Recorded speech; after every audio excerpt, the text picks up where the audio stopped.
आहे server colony ॾे शोर थो करे शहबारे कॉलोनी जो लहंदो पाणी सिधो सरवर कॉलोनी ईंदो जेका सरवर कॉलोनी आहे उहा 4 खां 5 फुट हेठि आहे शहबारे कॉलोनी खां जेको नेकर ओला अचे थो उहो तक़रीबन माना ईअं सम्झो त 2000 घरनि ते मुश्तमिल आहे उनजो नेकर हेॾे ईंदो सो तंहिंजे करे असांखे इहो एहतजाज आहे नालो हेॾा न ठाहियो वञे असांजो इहो आहे शहबारे कॉलोनी वारा असांजा भाउर आहिनि उहो नालो जेको ठाहियो वञे डिस्पोजल में लॻायो वञे या ॿियो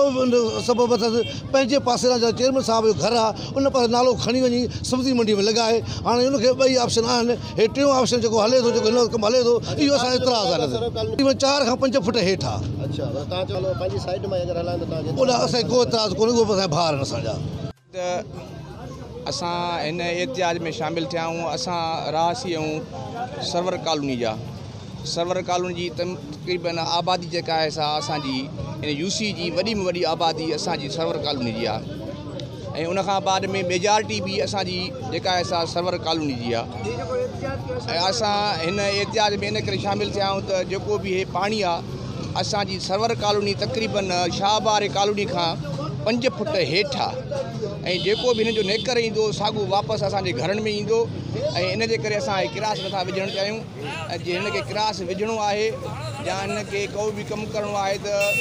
नालो एक्स्ट्रा ठाहिनि